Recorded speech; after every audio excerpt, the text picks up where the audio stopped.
N'emportez pas vos idées avec vous, n'emportez pas vos ambitions avec vous. Essayez d'appliquer, essayez de donner vie à vos idées, de donner vie à vos ambitions, et souvenez-vous que vous allez sinon partir avec vos idées, et c'est dommage, parce que vous avez un truc à apporter. Et je trouve ça cool aussi de montrer ça, de montrer que même lorsqu'on n'a pas toutes les conditions parfaites, on le fait quand même. Mais c'est vrai que si tu es à la recherche de sens, sois du coup à la recherche de progrès, et tu trouveras ton sens. Salut, c'est Reg, bienvenue dans cette nouvelle vidéo.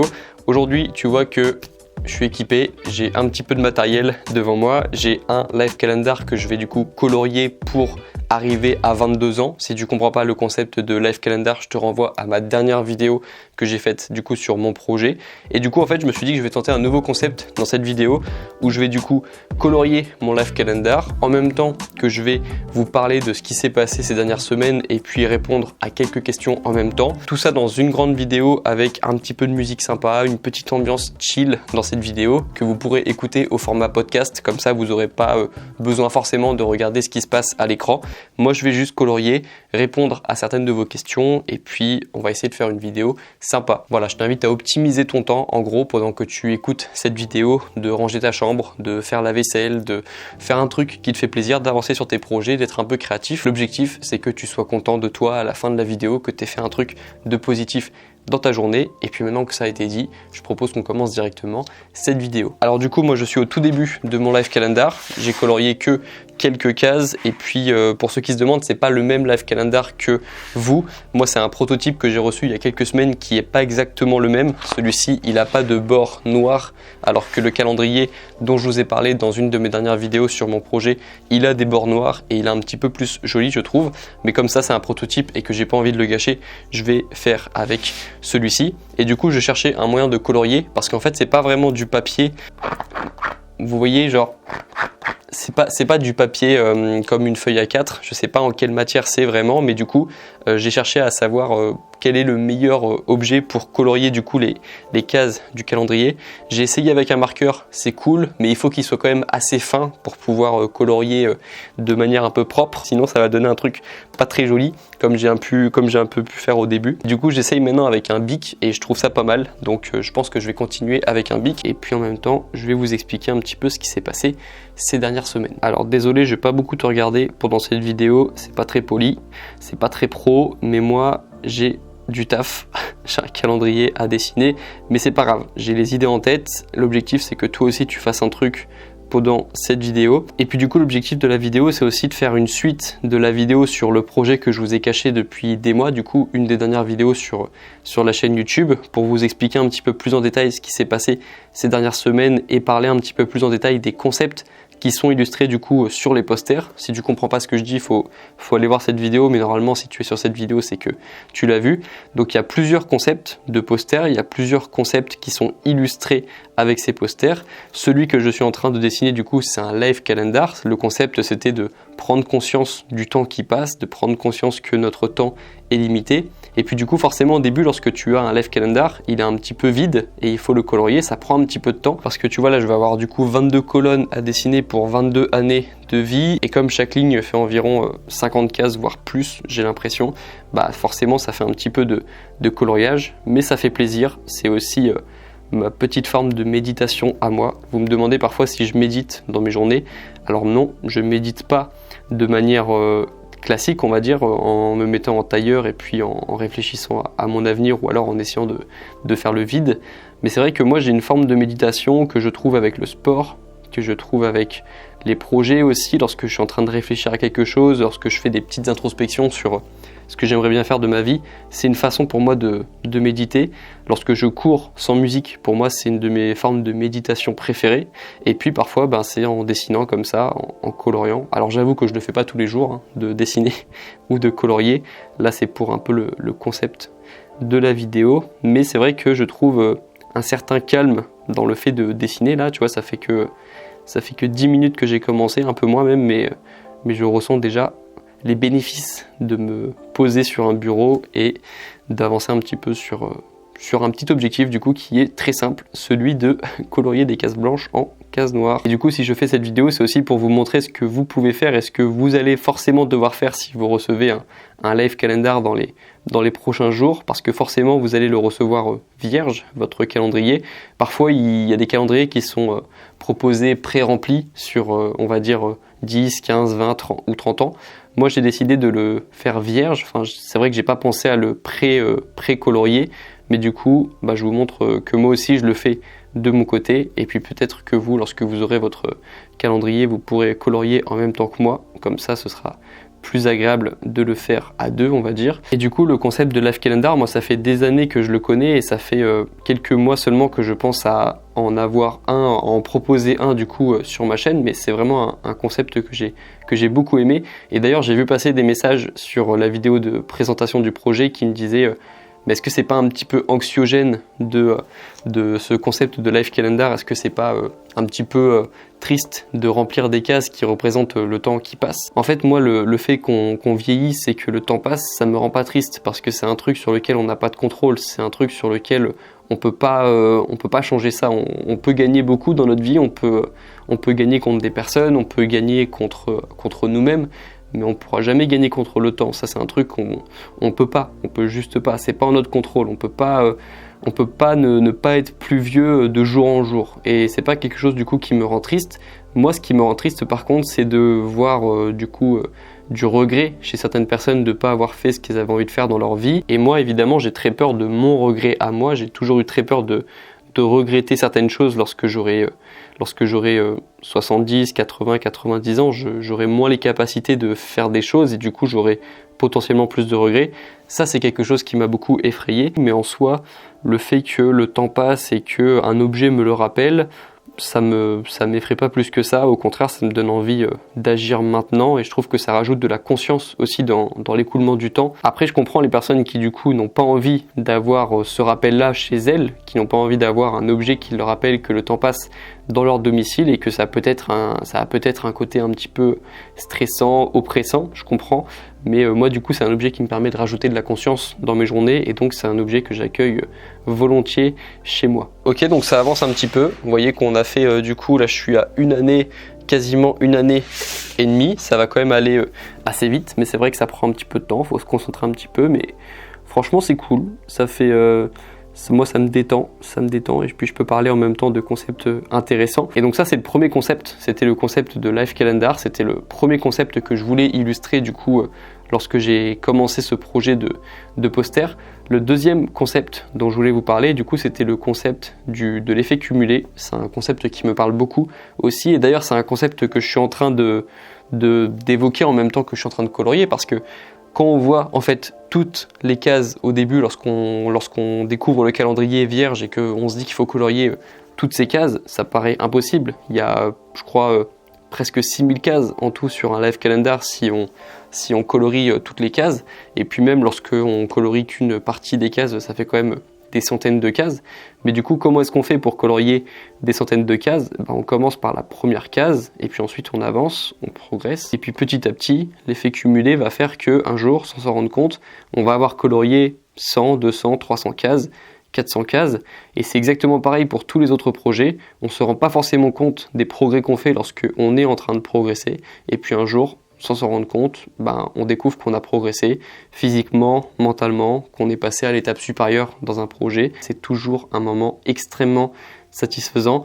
Moi, l'histoire qui me fait penser à ça, c'est ma transformation physique. Lorsque j'ai commencé à me muscler, lorsque j'avais du coup environ 18 ans, je me rappelle que les premiers mois, j'étais un peu dégoûté parce que je voyais pas forcément de changement, à part le changement physique, mental plutôt, où c'est vrai que je me sentais mieux dans ma peau, que j'avais l'impression de changer, que je commençais pour la première fois de ma vie à faire des choses difficiles et donc mon identité était en train de changer. Je sentais que j'étais pas vraiment le feignant que mes professeurs définissaient dans mes bulletins scolaires et du coup je me rappelle que même si je voyais pas de résultats physiques dès le début, je voyais un changement de mentalité et donc ça c'était cool. Mais c'est vrai que lorsque j'ai commencé la musculation, je me rappelle parfois m'être dit que ça servait à rien de faire autant d'efforts pour si peu de résultats physique, visible en fait, parce que même mes potes ne voyaient pas forcément le changement. Enfin, lorsque tu fais de la musculation depuis 6 mois et qu'on te dit, tu fais quoi comme sport, c'est pas très motivant. On aimerait bien que les personnes nous disent que ça se voit qu'on fait des efforts, qu'on fait de la musculation, et en fait les premiers mois non, on n'a pas ce genre de remarques, enfin moi je les ai pas eues, et du coup c'était un peu démoralisant de faire autant d'efforts pour si peu de résultats, et au bout de 8-9 mois, je suis allé en vacances avec mes parents, et ils ont pris une photo de vacances où j'étais du coup torse nu, et j'ai vu un changement. Là pour le coup je l'ai vu moi, de mes propres yeux, il était clair, il était évident, et à ce moment-là j'ai compris que les efforts payent, c'est juste qu'ils ne payent pas au moment où on les attend, ils payent un petit peu plus tard, ils payent quelques semaines, quelques mois en fait après nos attentes, par rapport à nos attentes, et par contre lorsqu'on les voit, ils sont visibles, ils sont évidents, et ça fait plaisir. Et c'est un petit peu ça l'effet cumulé, c'est le fait de faire beaucoup d'efforts, de savoir que ça ne va pas payer tout de suite, que les résultats ne vont pas être visibles tout de suite, qu'il faut laisser le temps se cumuler avec nos actions, et que c'est seulement en laissant justement le temps faire ce qu'il a à faire et nos actions et nous aussi faire ce qu'on a à faire en agissant au quotidien, qu'un jour on va avoir des résultats qui cette fois-ci seront visibles, qui seront incontestables et qui seront aussi visibles par tous. Et ça c'est la dynamique que j'ai toujours aujourd'hui. Je sais qu'il va falloir faire beaucoup d'efforts, qu'il va falloir attendre longtemps, qu'il va falloir être patient, mais que l'effet cumulé fera toujours sa partie du travail et qu'il récompensera toujours les personnes qui sont prêtes à investir du temps et des efforts dans un projet, des vrais efforts et du vrai temps aussi, parce que c'est pas en quelques semaines que tu peux forcément provoquer un changement brutal, c'est pas en quelques semaines que tu vas avoir tout ce que tu veux dans la vie, mais c'est en ayant cette mentalité sur le long terme que tu vas réussir à avoir des résultats vraiment qui vont te satisfaire normalement. Et puis du coup le concept d'effet cumulé, c'est un concept qui me parle beaucoup, et je trouve que le schéma du coup que Lucie a fait pour illustrer ce concept, qui est pas du coup de Lucie, enfin c'est l'effet cumulé, c'est un schéma qui est assez connu, c'est pas nous qui l'avons inventé, mais du coup c'est un schéma qui résume bien cet effet boule de neige, ce schéma qu'au début les progrès sont très peu visibles et qu'ils dépassent à peine le zéro, en fait à peine le résultat zéro, et puis qu'au bout d'un certain temps ça commence à décoller. C'est ce qui s'est passé du coup avec ma transformation physique, où j'ai pris conscience des résultats d'un jour à l'autre. Les résultats que tu les attends souvent un petit peu trop tôt. C'est pas que tu fais mal les choses, c'est que tu les fais bien, mais pas depuis assez longtemps. Et qu'il faut du coup continuer, il faut attendre, il faut être patient, il faut doubler ses efforts lorsque tu doutes de ta réussite. Et puis voilà, l'effet cumulé fera le travail, mais continue d'avancer, de progresser un petit peu chaque jour. Et puis tu verras que l'effet cumulé un jour te fera prendre conscience de tous les efforts que tu auras fait plus tôt. Et puis le jour où tu auras tous tes efforts qui vont payer d'un coup, tu auras limite l'impression de ne pas mériter tous ces résultats. À ce moment-là, du coup, il faut te convaincre toi-même que tu mérites tout ce que tu as et que tu te rappelles des efforts que tu faisais au tout début, parce que c'est ça qui va te permettre de te rendre compte que tu mérites ce que tu as et pas souffrir d'un syndrome de l'imposteur post-réussite. Parce qu'en fait, on est très fort pour oublier les efforts qu'on faisait au tout début ou pour oublier un peu la souffrance qu'on a ressentie parfois à une période de notre vie. Donc il faut se rappeler de ce qu'on faisait au tout début, il faut se rappeler de tout ce qu'on a fait pour atteindre un certain niveau, pour profiter déjà, et puis pour pas ressentir du coup ce syndrome de l'imposteur. L'autre concept que je voulais illustrer et qu'on a illustré du coup avec Lucie, c'est le processus de progrès. Donc c'est le poster qu'il y a derrière moi du coup à ma gauche. C'est un poster qui me parle beaucoup, c'est pour ça que je l'ai mis du coup directement dans mon décor, parce que c'est pareil, le processus de progrès, c'est pas quelque chose qui est linéaire, c'est pas quelque chose qui va comme ça de bas en haut de manière droite, c'est quelque chose qui se passe de manière plus chaotique. Sur le long terme, le progrès il est incontestable, mais au quotidien, le progrès, c'est un ensemble constitué de micro-échecs et de micro-victoires. Et c'est quelque chose de vraiment chaotique pour le coup, parce que c'est un ensemble de choses, c'est des remises en question, c'est des moments de plaisir lorsqu'on constate des progrès justement, mais c'est aussi des grosses remises en question lorsqu'on se demande si on est vraiment en train de progresser. C'est des changements de stratégie, des changements de plan, des jours où on n'a pas envie de s'entraîner, des jours où on n'a pas envie de faire les choses, des jours où on se réveille avec une déterre pas possible.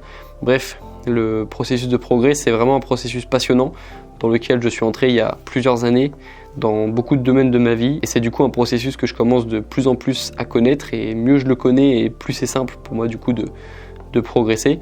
Mais c'est pas un processus facile, c'est comme sortir de sa zone de confort, faire des choses difficiles, inconfortables. C'est pas toujours agréable, même parfois vraiment très désagréable. Parfois on a envie de plus avoir envie de progresser en fait, on a envie de juste rester au même niveau parfois.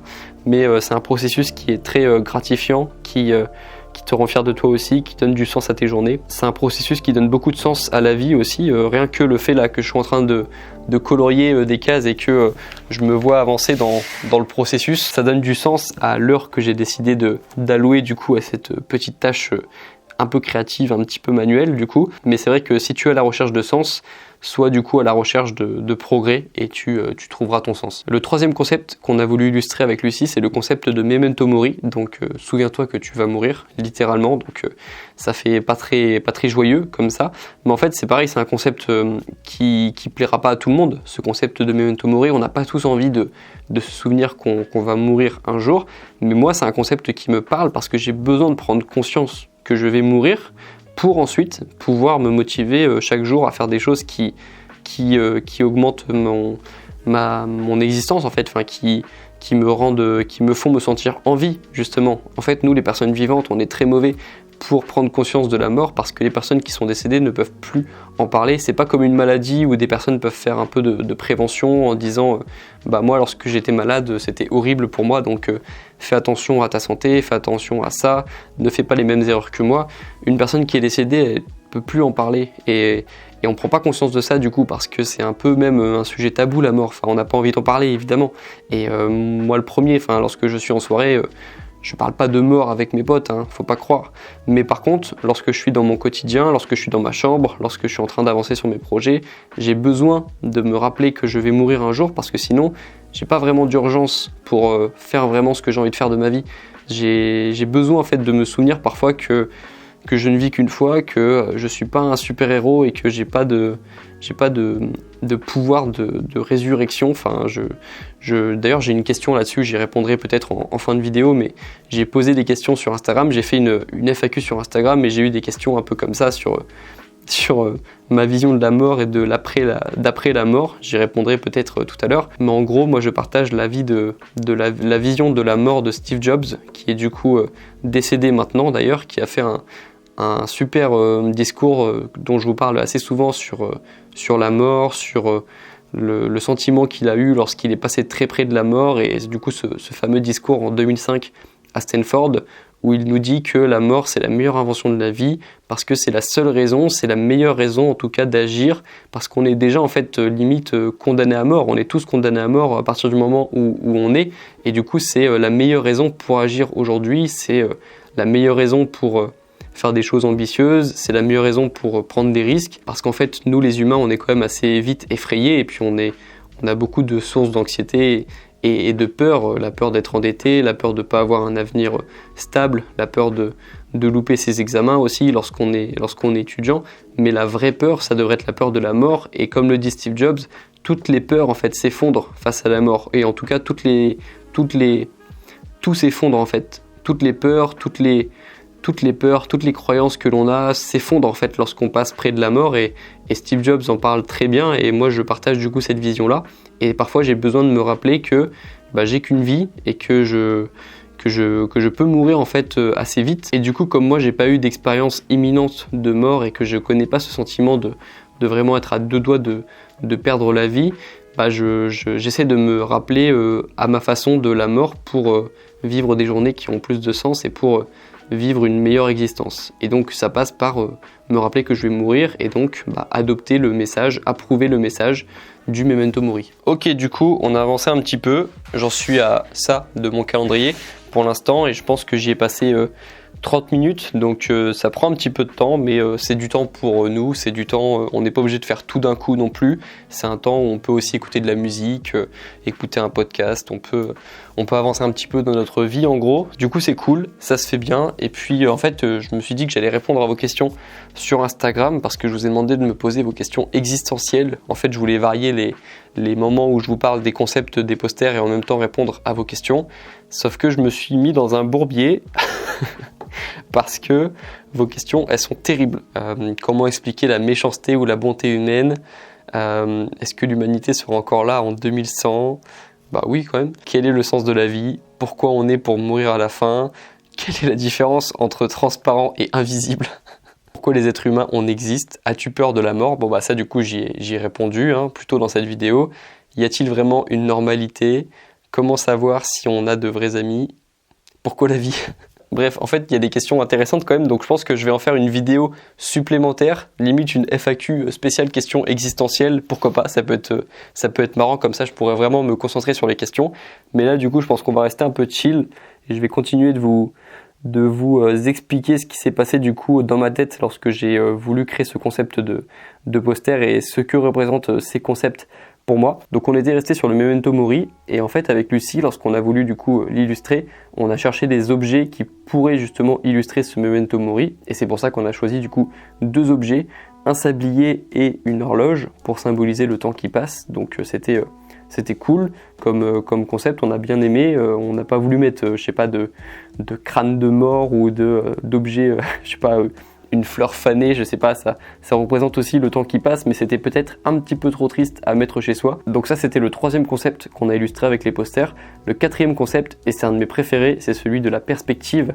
Et on a fait un poster du coup qui encore une fois n'est pas un poster qu'on a inventé. Le concept de perspective où il y a un bonhomme qui sourit et un bonhomme qui fait la tête et en fait ça dépend de la perspective que l'on a. Soit on voit le bonhomme qui sourit, soit on a le bonhomme qui fait la tête. C'est pas un concept que nous on a inventé. Ce dessin il est assez connu. Si vous tapez You Decide sur Google, vous verrez que c'est un dessin qui est assez connu. Et du coup on a voulu le reprendre avec notre style à nous, avec le style minimaliste, avec le titre du coup qui est fait à la main par Lucie. Donc ça c'était notre façon à nous de reprendre ce concept. Et ça c'est vraiment un dessin que j'adore parce que normalement si tu fais le test, la plupart des personnes à qui tu montres le dessin vont voir le bonhomme qui fait la tête en premier. C'est peut-être notre biais de négativité qui s'exprime. Donc essaye, tu peux faire le test. Normalement tu vois le bonhomme qui fait la tête en premier. Et normalement si tu fais le test avec d'autres personnes, tu verras qu'une fois que ces personnes voient le bonhomme qui sourit, on ne voit que le bonhomme qui sourit quasiment. Et c'est pour ça que je voulais ce dessin, c'est parce qu'il représente exactement la perspective qui montre bien que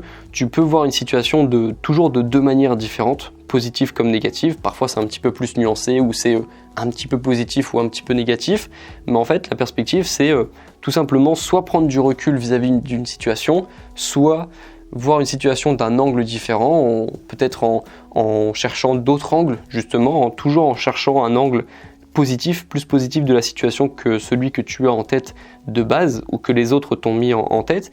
Et la perspective pour moi c'est ça, c'est toujours trouver la meilleure façon de voir quelque chose.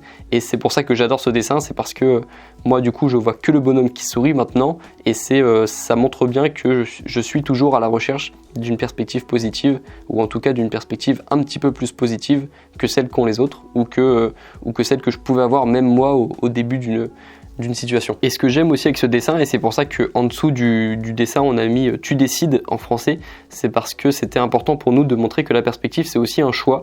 Donc au début un choix qui nous est imposé, on va dire, quelque chose te tombe dessus et forcément tu fais pas le choix d'avoir une chose qui te tombe dessus, d'avoir un événement qui t'arrive ou un autre ou quoi que ce soit. En fait tu fais pas toujours le choix d'avoir des choses qui te tombent dessus, mais le choix t'appartient ensuite de voir comment tu vois cette chose là, comment tu vas trouver des enseignements de cette chose. Et en effet, tu fais pas toujours le choix de ce qui peut t'arriver dans la vie. Tu décides pas de tout dans la vie. Il y a forcément des événements que tu pourras pas voir venir, que tu pourras pas contrôler.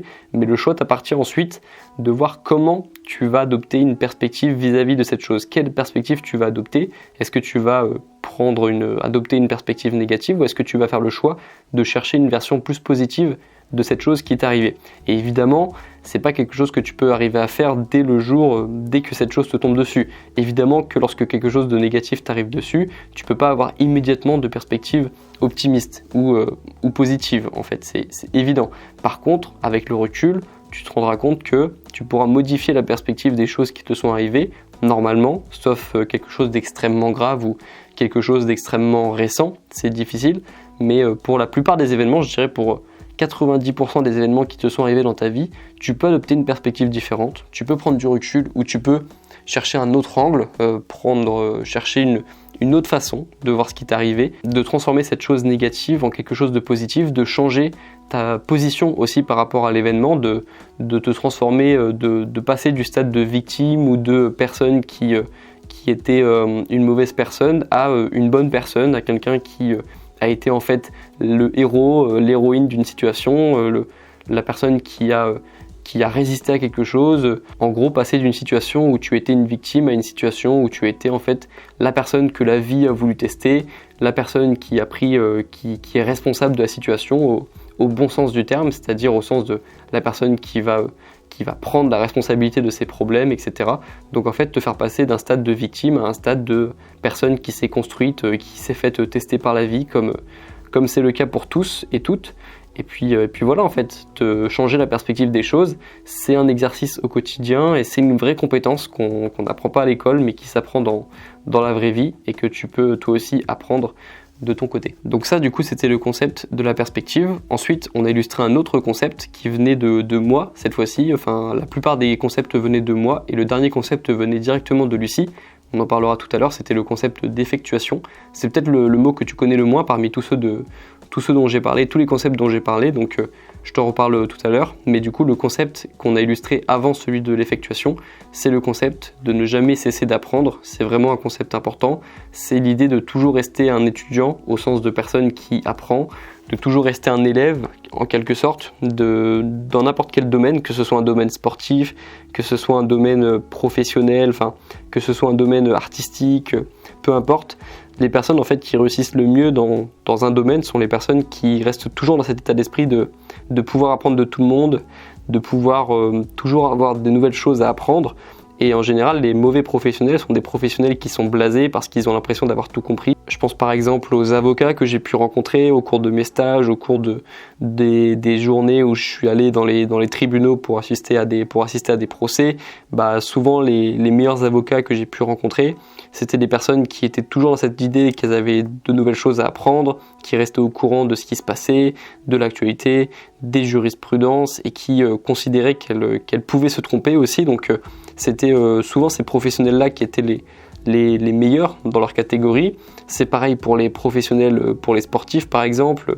Tous les meilleurs sportifs au monde se remettent en question, continuent de penser qu'ils ont des choses à apprendre, ne laissent pas leur ego se mettre trop en contradiction, enfin ne laissent pas leur ego empêcher leur progrès en fait. Et puis voilà, c'est l'état d'esprit qu'on devrait avoir, celui de toujours avoir quelque chose à apprendre, déjà parce que c'est plus enthousiasmant de se dire qu'on a toujours quelque chose à apprendre plutôt que de se dire qu'à un moment on a tout compris et que ça sert plus à rien de lire ou d'écouter les autres. Je trouve que c'est plus enthousiasmant de se dire qu'on ne comprendra jamais tout à 100%, donc ça c'est agréable. Enfin moi en tout cas c'est une perspective que j'aime bien.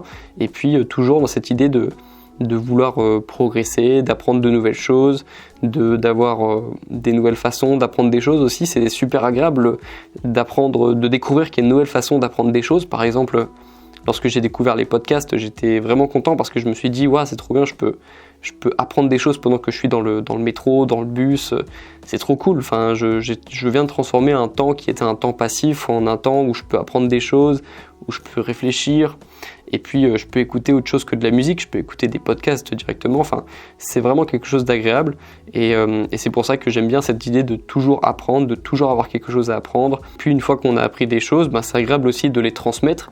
Tu verras que ce sera vraiment quelque chose qui aura du sens pour toi de transmettre ce que tu as appris et d'avoir l'impression de laisser une trace aussi du coup de ton passage. Pour revenir au concept de Memento Mori, c'est agréable d'avoir l'impression d'avoir eu un impact dans notre vie, et c'est un truc que tous les humains ont envie de ressentir, même s'ils s'en rendent pas compte. C'est vraiment agréable d'apprendre quelque chose, de transmettre, d'avoir l'impression de laisser un héritage, pas forcément financier mais intellectuel aussi, un héritage de connaissances, un héritage de valeurs, de laisser une trace en fait. Ça devrait être un objectif qu'on pourrait tous avoir en fait, celui de laisser une trace de notre passage. C'est un bel objectif. Là, je suis arrivé à l'âge de 5 ans et demi. Donc lorsque j'avais 5 ans et demi, je J'étais en CP je crois. Je suis arrivé en France lorsque j'étais en CP, donc ça doit être ça, lorsque j'avais 5 ans et demi. Donc je pense que j'ai tout dit pour le concept d'apprendre toute sa vie. Enfin, c'est un concept assez simple, celui de toujours avoir quelque chose à apprendre, toujours considérer qu'on a de nouvelles choses à apprendre, jamais laisser l'ego nous empêcher de progresser, et puis voilà, faire son bout de chemin et d'augmenter sa valeur en apprenant de nouvelles choses, et puis en étendant son champ des connaissances, ne pas rester dans un secteur en particulier, dans un domaine, élargir notre champ des compétences et des connaissances. Je pense que c'est important. Et donc ça, c'était un concept qu'on a voulu illustrer avec un ensemble de formules mathématiques. D'ailleurs, c'est le poster qui est derrière moi, du coup,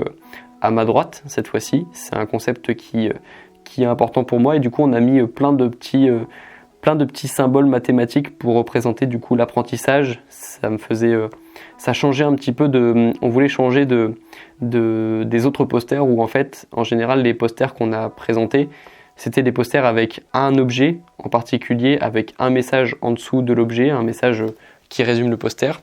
Et là, on s'est dit qu'on allait faire cette fois-ci utiliser plein de petits symboles pour représenter un concept, et puis changer par rapport aux autres posters. Utiliser cette fois-ci plein de petits symboles plutôt qu'un objet pour représenter le concept, et puis du coup ça changeait un petit peu des autres posters, et donc on était content du résultat. Donc ça, c'était l'autre concept, celui d'apprendre toute sa vie et de rester un étudiant toute sa vie. Et puis le dernier concept, du coup, le dernier concept de la première collection, du coup, c'est Lucie qui l'a proposé. En fait, je lui ai dit dès le début que j'avais des concepts que moi je voulais illustrer. Le memento mori, l'effet cumulé, le processus de progrès, c'était des choses qui me tenaient à cœur. Et puis je lui ai dit, si tu as un concept que toi tu veux illustrer et qui te tient à cœur à toi, et que ça colle un petit peu avec les concepts dont on parle depuis le début, pourquoi pas. Si tu as un concept à me proposer, tu peux l'illustrer et tu peux me l'envoyer, et puis on peut faire un truc cool. Et puis du coup, Lucie m'a parlé du concept de l'effectuation que je connaissais pas. Je connaissais pas le nom. Du coup, je suis allé voir la définition d'effectuation, et puis j'ai vu que ça parlait du fait d'effectuer les choses, tout simplement, de faire les choses. Peu importe les moyens qu'on a, peu importe le temps qu'on a, peu importe ce qu'on a à disposition, l'idée c'est d'effectuer, de faire les choses, d'être efficient, d'être efficace. Et j'ai bien aimé ce concept, surtout qu'il y a aussi dans l'idée d'effectuation le fait de faire avant d'être prêt, le fait de faire même si c'est pas parfait, de faire même si on n'a pas toutes les ressources. Et ça, c'est quelque chose qui me parle aussi, parce que c'est ce que j'ai fait avec ma chaîne YouTube, par exemple, où j'ai commencé à faire mes je pense 60-70 premières vidéos avec mon téléphone et un petit micro qui est toujours celui que j'ai aujourd'hui, que j'ai ici. C'est un petit micro cravate qui m'accompagne depuis le début. Et du coup, Lucie, ça lui parlait aussi parce qu'elle est graphiste, et donc j'imagine qu'elle a aussi fait ses premières commandes avec des clients sans avoir tous les outils forcément, sans avoir les outils à la pointe de la technologie. Donc je pense que c'est quelque chose qui lui parle aussi. Et j'aime bien la façon dont on a illustré le concept du coup d'effectuation, parce que c'était pas facile du coup à illustrer, parce que il n'y a pas vraiment d'objet qui représente l'effectuation. Il y avait on n'avait pas d'idée vraiment de comment illustrer le concept, mais du coup on a trouvé tous les deux l'idée de représenter ça, d'illustrer ça avec une clé à molette. Je vérifie que je dis pas de bêtises parce que le bricolage, c'est pas trop mon truc. Ouais, c'est ça, c'est une clé à molette. Du coup, ouais, on a utilisé une clé à molette pour illustrer ce concept. Déjà parce qu'on trouvait que c'était un joli objet, que c'était joli quand on illustrait cet objet. Et puis que ça représentait du coup les outils qu'on avait à disposition.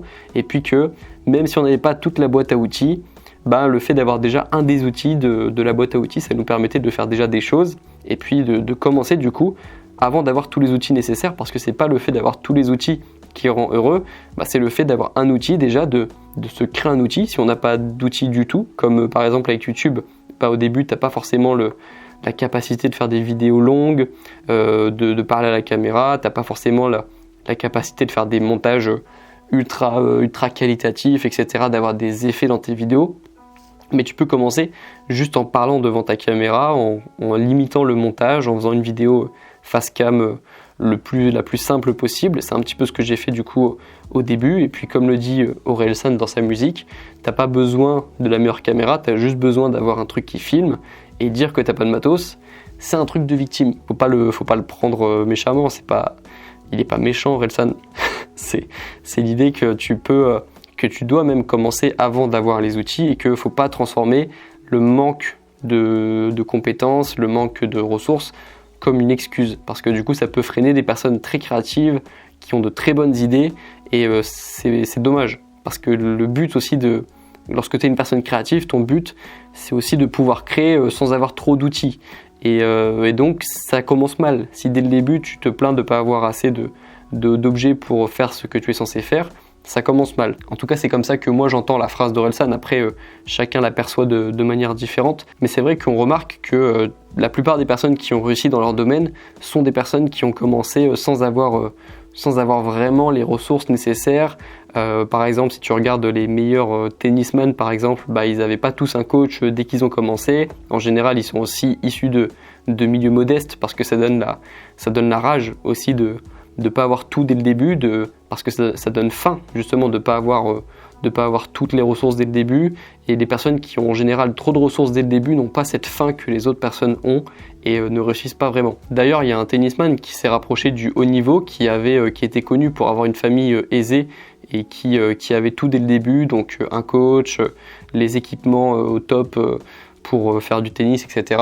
Il s'appelle Ernest Gulbis et c'est pas forcément la personne qui a le mieux réussi au tennis. D'ailleurs, il y a peu de chances que tu connaisses son nom si tu suis pas le tennis. Et voilà, au final, c'est pas le meilleur tennisman de tous les temps. C'est un très bon tennisman, mais il laissera pas un souvenir à tous les pratiquants de tennis parce que peut-être qu'il n'avait pas aussi faim que d'autres personnes, comme d'autres tennisman que tu connais probablement. Et puis c'est souvent le cas aussi dans les domaines créatifs, artistiques.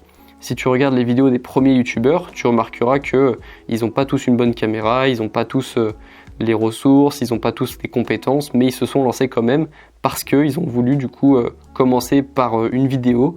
Aussi mauvaise pouvait être cette vidéo, pouvait-elle être, et puis ensuite on s'adapte et on va au bout de nos idées, au bout de nos passions. Et c'est ça ce concept d'effectuation, c'est de faire avec ce que l'on a et de pas toujours penser à ce qu'on n'a pas, de commencer d'abord avec ce que l'on a et puis si ensuite les ressources viennent, d'avoir du meilleur matériel et puis de continuer à poursuivre nos passions, mais au moins de commencer avec ce que l'on a, parce qu'il faut bien commencer à un moment et puis plus tôt tu commences, plus tôt tu progresses. Je crois du coup qu'on a parlé de tous les concepts dont je voulais parler, le progrès, le processus, la perspective. Ah oui, il y a aussi le concept de tout part d'une idée. Donc ça c'est pareil, c'est pas un concept auquel j'ai pensé dès le début du projet. C'est un concept qui m'est venu pendant le processus de création avec Lucie du coup. Et donc on a aussi un poster sur tout part d'une idée. L'idée c'est de justement représenter ce poster avec une ampoule. Et pour ceux qui ont l'œil, c'est assez facile à voir, mais sur le poster vous verrez que le fil au milieu de l'ampoule est marqué, c'est marqué ID en fait, donc c'est le mélange entre les ampoules et les idées, sachant que l'ampoule c'est souvent le terme c'est souvent l'illustration qu'on utilise pour illustrer une idée qui nous vient, donc en fait c'était un peu un mix entre l'ampoule et l'idée, et ça c'était un concept pareil que j'ai voulu illustrer parce que je trouve que les idées ont beaucoup de valeur lorsqu'elles sont mises en application et que c'est incroyable la différence entre en fait une idée que tu as et que tu laisses dans un carnet et une idée que tu mets vraiment en application. Et c'est assez fascinant pour moi de me dire que tous ces projets là dont on parle depuis le début de cette vidéo, donc ce projet de poster, mais aussi le livre, cette chaîne YouTube, cette communauté qu'on est en train de créer, c'est assez fascinant de me dire que c'est parti d'une seule idée qui aurait pu rester dans un coin d'un bloc-notes et qui aurait pu ne jamais prendre vie. Et c'est à ce moment-là que je me suis rendu compte que tout pouvait partir d'une idée, ça c'est la phrase du poster, mais que surtout les idées ont de la valeur lorsqu'elles sont mises en application et qu'il ne faut pas laisser mourir ces idées. Pareil, memento mori, n'oubliez pas que vous allez mourir et n'emportez pas vos idées avec vous, n'emportez pas vos ambitions avec vous. Essayez d'appliquer, essayez de donner vie à vos idées, de donner vie à vos ambitions et souvenez-vous que vous allez sinon partir avec vos idées et c'est dommage parce que vous avez un truc à apporter. Vous avez forcément des idées à apporter, des personnes que vous pouvez aider, des personnes à qui vous pouvez éviter de souffrir sinon, des personnes à qui vous pouvez donner de bons conseils, même si on se moque de vous au début, je sais pas, j'avais vu une interview du fondateur de Spider-Man, de celui qui a dessiné Spider-Man pour Marvel, qui expliquait qu'au début tout le monde se moquait de lui parce que c'était pas stylé un homme araignée, alors que je sais pas, comparé à un Iron Man ça faisait pas trop stylé, comparé à un Batman ça faisait pas trop stylé, l'homme araignée ça faisait vraiment pas stylé, et donc on s'est beaucoup moqué de lui au début. Mais malgré tout, il a lancé ce concept de Spider-Man, il a imaginé ce super-héros, cet homme araignée, et puis maintenant, c'est un personnage emblématique de Marvel, et pour ma part d'ailleurs, je préfère Spider-Man à Batman, hein, personnellement, ou à Iron Man, ou à Captain America.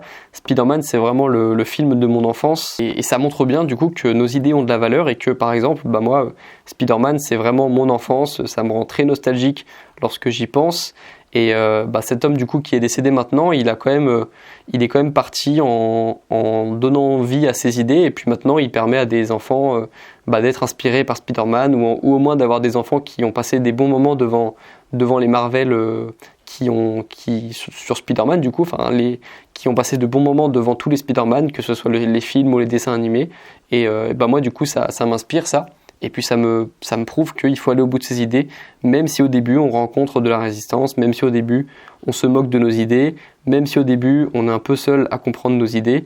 Ce qui compte, c'est de les mener à bien, de les mener jusqu'au bout et de voir jusqu'à où peuvent nous mener nos idées. Je pense que je vais aller jusqu'à 10 années sur le Life Calendar parce que ça prend quand même un peu de temps, donc j'aurais été quasiment à mi-chemin et je pense que ça m'aura pris 1 heure. Donc si vous êtes comme moi et que vous avez une vingtaine d'années, comptez environ 2 heures pour remplir votre Life Calendar, pour cocher les cases, pour noircir les cases jusqu'à votre vingtaine du coup. Et puis une fois que vous aurez fait ça, ce sera beaucoup plus simple parce que vous n'aurez plus qu'à noircir une case toutes les semaines, donc ce sera beaucoup plus rapide.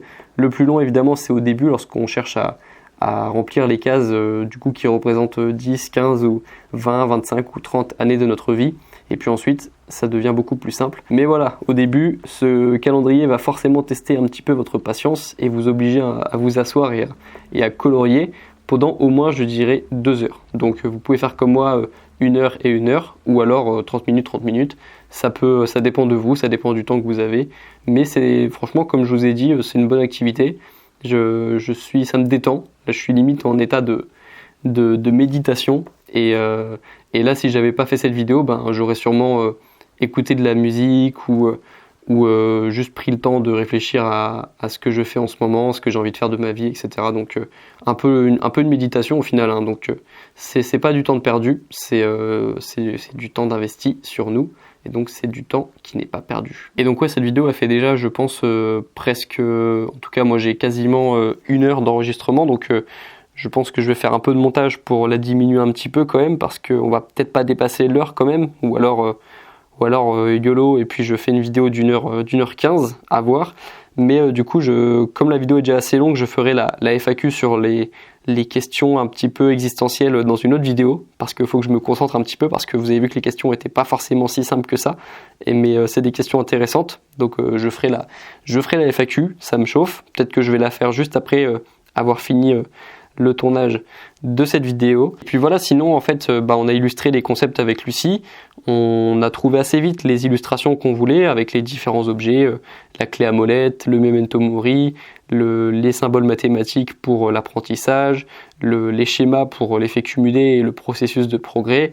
Et puis ensuite j'ai eu moi du coup quelques problèmes évidemment, comme tout lancement d'un projet, le fait de trouver un site, le fait de aussi trouver une façon de lancer le projet, enfin de faire une vidéo sur le projet. J'ai du coup un petit peu fait comme mon livre, où j'ai décidé de faire une vidéo YouTube où j'expliquais le concept, les petites galères, etc. Donc c'est un peu comme ça que je fais à chaque fois que j'ai un nouveau projet. Mais évidemment, il y a toujours quelques problèmes dont on s'est pas rendu compte en fait au début. J'ai eu un poster qui, je ne sais pas pourquoi, s'est fait retirer parce que il ne respectait pas apparemment un contenu protégé par droit d'auteur, alors que c'est un poster que Lucie a fait à 100%, et que la version noire du poster est acceptée, mais la version blanche du poster n'est pas acceptée. Donc en fait, c'est pas normal que ça arrive, parce que c'est le même poster en soi. Et donc ça, c'était un premier problème. Donc je suis en train d'essayer de le résoudre. Il y avait aussi le fait que Le site par lequel je passe, Spring, livre entre 7 à 12 ou 7 à 14 jours, donc ça c'est pas forcément optimal, enfin c'est plus agréable d'être livré en quelques jours, mais pour l'instant je pouvais pas faire mieux. Et puis aussi il y a le fait que Spring, c'est un site qui se veut maintenant plus européen, mais qui à la base est un site américain et qui garde le système à l'américaine où en fait lorsque vous cliquez sur un produit, le prix change parce que le prix qui est affiché lorsque vous cliquez sur le produit, c'est le prix hors taxe, du coup hors TVA et hors frais de livraison.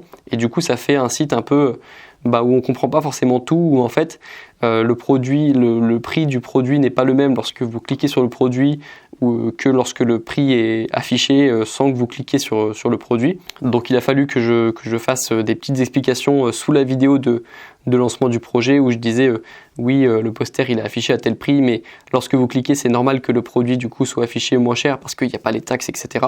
Donc ça c'était un truc que j'avais anticipé, que j'ai réussi à anticiper, mais voilà c'est un petit problème, enfin c'est un petit inconvénient qui peut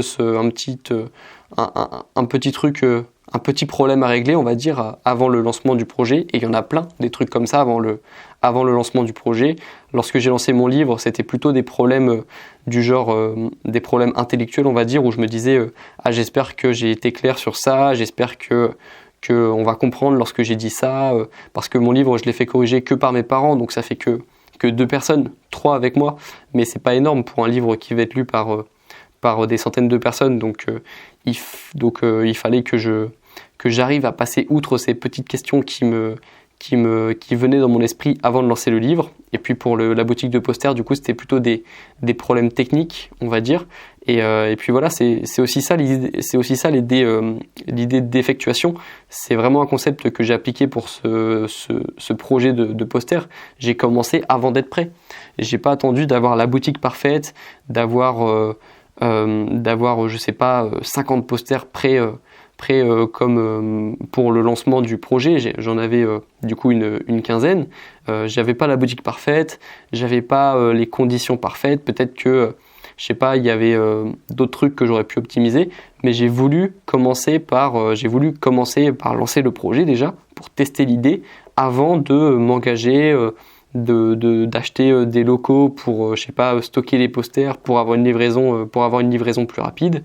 J'ai préféré ne pas trop m'investir au début du projet pour ensuite tester l'idée et voir ensuite s'il y a besoin d'investir et de mener le projet, de l'emmener à l'étape supérieure.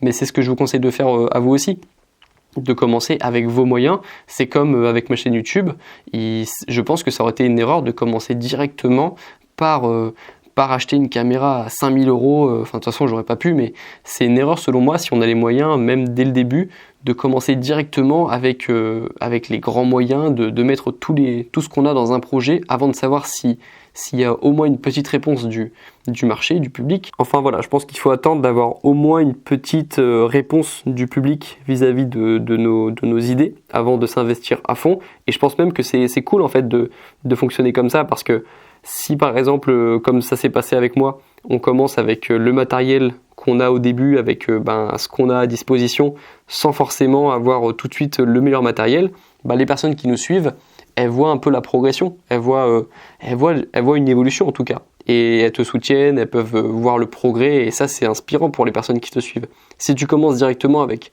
la meilleure caméra, le meilleur son, et que tu es déjà à l'aise face à la caméra, c'est pas forcément inspirant. Moi, ce que je trouve inspirant, c'est de voir une personne qui justement n'arrivait pas à faire quelque chose avant, qu'elle arrive à faire maintenant, qui a surmonté des blocages, qui a surmonté des peurs, qui a surmonté des émotions, qui a réussi à faire quelque chose de nouveau qu'elle n'arrivait pas à faire avant justement. C'est ça qui me rend que j'aime retrouver chez une personne et qui m'inspire moi personnellement. Donc je trouve ça cool aussi de vous montrer que moi aussi je lance des projets sans être sûr à 100% que ça marche, sans avoir 100% des conditions parfaites, sans avoir, d'ailleurs vous l'avez vu, je suis enrhumé, et puis je me suis dit même est-ce que je lance le projet maintenant parce que ça se voit que j'ai un peu la voix cassée? Non, c'est pas grave, tu fais la vidéo quand même, tu t'es engagé, tu le fais, et je trouve ça cool aussi de montrer ça, de montrer que même lorsqu'on n'a pas toutes les conditions parfaites, on le fait quand même. C'est ce que j'ai fait pour ce projet. pareil pour le livre, j'avais pas 100% des conditions parfaites, c'était quelques jours avant mes examens, ou quelques semaines avant mes examens je crois, donc j'aurais pu attendre d'avoir fini mes examens pour commencer à faire la promotion du livre, mais j'ai voulu le faire au moment où je pensais au moment où je m'étais engagé à le faire, donc je pense que c'est bien aussi de vous montrer ça, de vous montrer que moi aussi je lance des projets qui sont imparfaits au début et puis ensuite j'essaie de progresser et puis je vous montre la progression en même temps. Je trouve que c'est beaucoup plus agréable à suivre et beaucoup plus inspirant à suivre que de vous montrer directement un projet parfait. Puis comme on dit, si ton produit est déjà parfait lorsque tu le lances, c'est que tu l'as lancé trop tard. Je sais plus à qui est attribuée cette citation, mais pour moi c'est vrai, il vaut mieux faire quelque chose de fait, faire quelque chose plutôt que d'attendre de faire quelque chose de parfait. En anglais on dit done is better than perfect, donc il vaut mieux lancer quelque chose de fait que de ne jamais lancer quelque chose qu'on a en tête qui est parfait dans notre tête mais imparfait dans la réalité. Donc c'est vraiment moi quelque chose que une idée à laquelle j'adhère et puis je le montre aussi dans mes projets parce que c'est bien d'en parler mais c'est mieux de le montrer.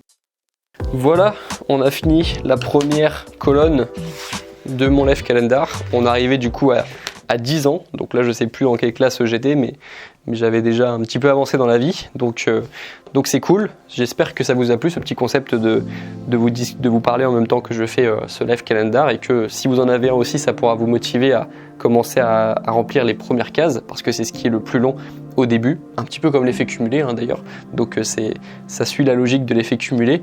Donc voilà, j'espère que ça vous a plu ce concept. Je vous invite à me dire ce que vous en avez pensé, si vous êtes arrivé jusqu'au bout de la vidéo. Si j'ai déjà fait la FAQ dont j'ai parlé sur les questions existentielles, je vous la mettrai du coup en fin de vidéo.